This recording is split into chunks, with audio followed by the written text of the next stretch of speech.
Assalamualaikum warahmatullahi wabarakatuh. Selamat sore teman-teman dan Ibu Cika selaku dosen mata kuliah kewirausahaan. Perkenalkan, nama saya Amelia Savitri dan juga anggota kelompok lainnya ada Sela Dwi Novianti, Nadia, dan Selvi Francisca. Di sini kami akan membahas tentang kewirausahaan. Nah, di sini kami akan membahas mem- di sini kami akan membagikan hasil diskusi mengenai memilih pekerjaan atau pengusaha, bagaimana cara memulainya, dan faktor apa yang mempengaruhi kegagalan dan keberhasilan usaha. Nah, di sini kami memilih untuk menjadi pengusaha. Baik, tanpa berlama-lama langsung saja kami akan membahas hasil diskusi kami. Materi pertama akan dibacakan oleh Sela Dwi Novianti. Kepada Sela kami persilakan.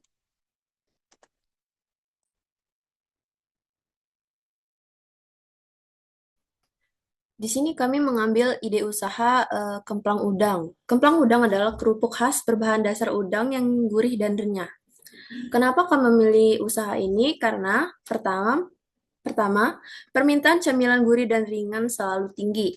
Kedua, kemplang udang punya cita rasa khas dan cocok sebagai oleh-oleh. Yang ketiga, bahan baku tersedia melimpah khususnya di daerah Sungsang, Sumatera Selatan, yang di mana daerah Sungsang, Sumatera Selatan adalah salah satu penghasil udang terbesar yang ada di Provinsi Sumatera Selatan. Profil usaha. Visi kami adalah menjadi produsen kemplang udang terbaik dengan cita rasa khas dan kualitas premium. Sedangkan misinya adalah menghadirkan kemplang udang yang renyah, gurih, dan sehat, memberdayakan nelayan lokal sebagai pemasok bahan baku, menyediakan cemilan khas daerah dengan kemasan modern. Baik, di sini kami telah menganalisis pasar, yaitu yang pertama target pasar.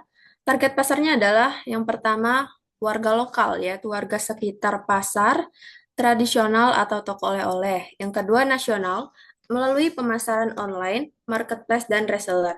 Yang ketiga, yaitu turis menjadi oleh-oleh khas daerah. Yang kedua, yaitu keunggulan produk. Keunggulan produk kami adalah rasa udang yang kuat dan otentik, kedua tekstur lebih renyah dan tahan lama, lalu kemasan menarik dan higienis.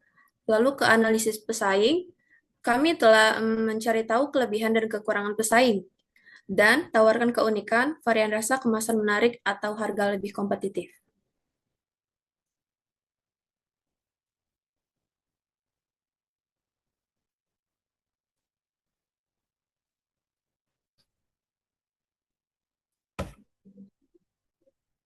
Langsung Bene. Analisis SWOT. Yang pertama, strengths atau kekuatan. Ada bahan baku melimpah dan segar. Resep autentik dengan cita rasa khas. Tiga, kemasan menarik dan praktis. Kedua, weaknesses atau kelemahan. Butuh waktu untuk membangun brand. Persaingan cukup ketat dengan produksi serupa. Yang ketiga, opportunity atau peluang. Cemilan khas daerah makin diminati sebagai oleh-oleh, bisa dipasarkan secara online ke seluruh Indonesia. Keempat, threats atau ancaman. Fluktuasi harga bahan baku udang, munculnya pesaing dengan harga lebih murah.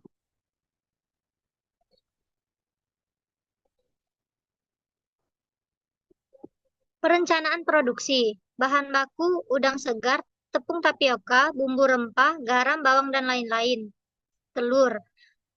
Proses produksi. Pengolahan udang. Udang dibersihkan, dihaluskan, dan dicampurkan dengan tepung dan bumbu.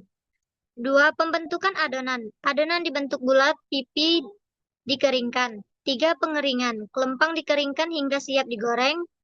Empat, penggorengan. Digoreng hingga mengembang dan renyah. Lima, pengemasan. Dikemas dengan menarik, dilengkapi label.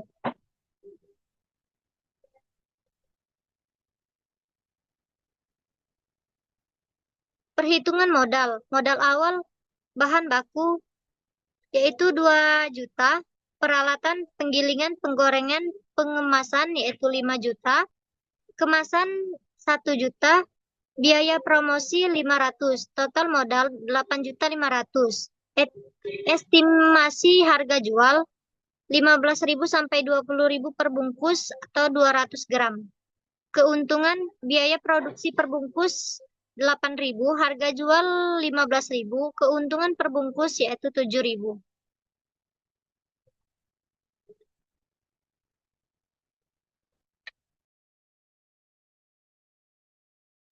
Baiklah, selanjutnya rencana pengembangan usaha.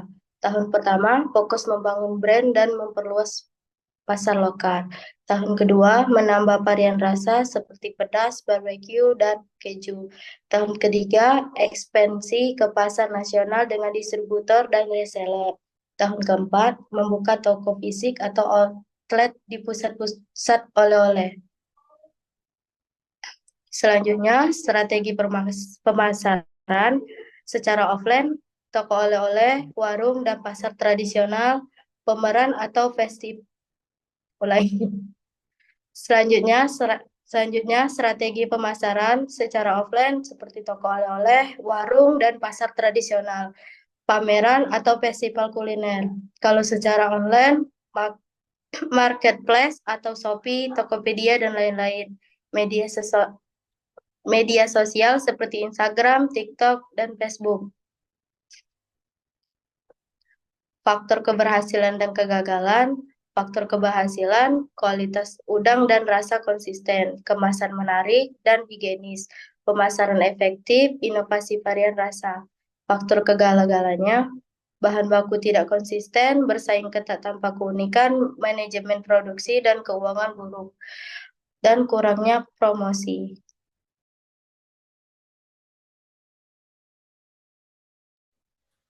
Nama merek dan logo branding. Nama merek kami yaitu Kemplang for You, yaitu empatnya karena kami berempat membuat usaha ini dan U-nya adalah udang. Dan logo brandnya seperti yang dilihat di layar, seperti itu.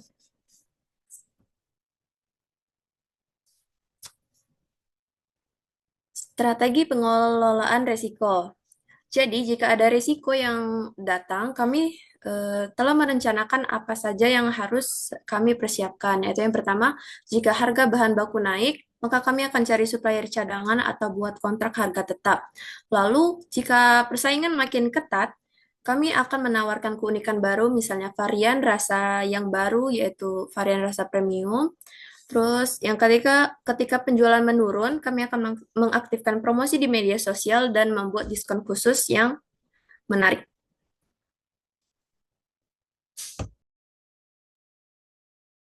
Baik, itu tadi adalah penjelasan dari diskusi kami. Terima kasih atas perhatiannya. Mohon maaf apabila ada salah kata. Kami akhiri. Wassalamualaikum warahmatullahi wabarakatuh.